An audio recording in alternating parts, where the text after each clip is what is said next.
नाशिक मुंबई महामार्गावरील शहापूर परिसरामध्ये आज सकाळच्या वेळेला TDRच्या जवानाचा आज दुर्दैवी मृत्यू झाला आहे।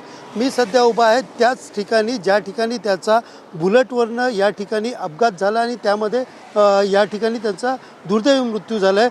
आणि विशेषतः पाहायला गेलं तर रस्त्यावरती खड्ड्या आणि त्या खड्ड्यामध्ये त्यांची बुलेट गाडी जी आपटल्याने या ठिकाणी मोठा अपघात झाला आहे। आपण पाहू शकता या बुलेट म्हणजे याच बुलेटवरनं ज्या पद्धतीने TDRFचा जो जवान होता तो कामावरती जात होता आणि त्यावेळेला ही गाडी जी आहे ती खड्ड्यात आदळली आणि त्यानंतर त्याचा दुर्दैवी मृत्यू झाला। आणि आपण पाहू शकता की या गाडीची जी अवस्था आहे म्हणजे या गाडीचे जे पार्ट आहे पुढचं बुलेट गाडी ही सगळ्यात मजबूत गाडी मानली जाते, मात्र तिचीच आपण अवस्था पाहू शकतो की पुढचा जो तिचा चाक आहे ते चाक त्या ठिकाणून निघालेलं आहे।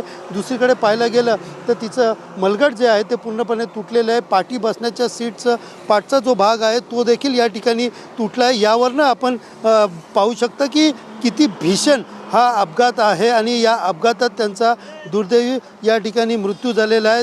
विशेषतः पाहायला गेलं तर विकास गोरे हे अग्निशामक दलामध्ये अनेक वर्षापासून ते कार्यरत होते आणि विशेषतः भिवंडीमध्ये जी इमारत कोसळली होती त्या इमारतीमध्ये 10 जणांचा दुर्दैवी मृत्यू झाला होता।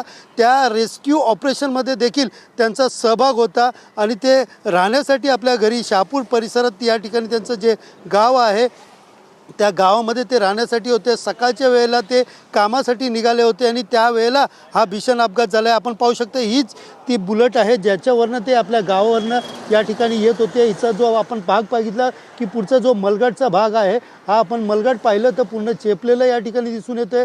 टायर आणि पुढची रिंग जी आहे ती पूर्ण या ठिकाणी वाकलेली दिसून येते आहे। तर पाठचा पूर्ण भाग जो आहे तो तुटलेला आहे। यावरनं आपण अंदाज लावू शकतो की हा अपघात किती भीषण होता। विशेषतः पाहायला गेलं तर सध्या तरी प्रशासनाने ज्या खड्ड्यामुळे त्यांचा अपघात झाला तो खड्डा जो आहे तो सिमेंट आणि त्याचबरोबर आपण पाहायला गेलं तर डांबर टाकून तो खड्डा बुजवला आहे। मात्र ह्या एवढीच तत्परता आणि एवढंच सतर्कता याआधी त्यांनी पाहिलं असतं आणि या ठिकाणी त्यांनी बाळगली असती तर आज एका जवानाचा जीव गमवावा लागला नसता। याला नेमकं जबाबदार कोण आणि संबंधित ठेकेदार आणि संबंधित अधिकाऱ्यांवरती कारवाई करण्याची देखील आता मागणी सर्वसामान्य नागरिकांकडून केली जात आहे।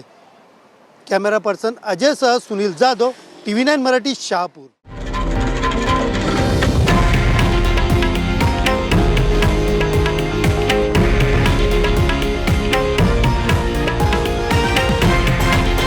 हे आहे देशातील नंबर 1 न्यूज नेटवर्क आणि आपण पाहत आहात TV9 मराठी, एकमेव।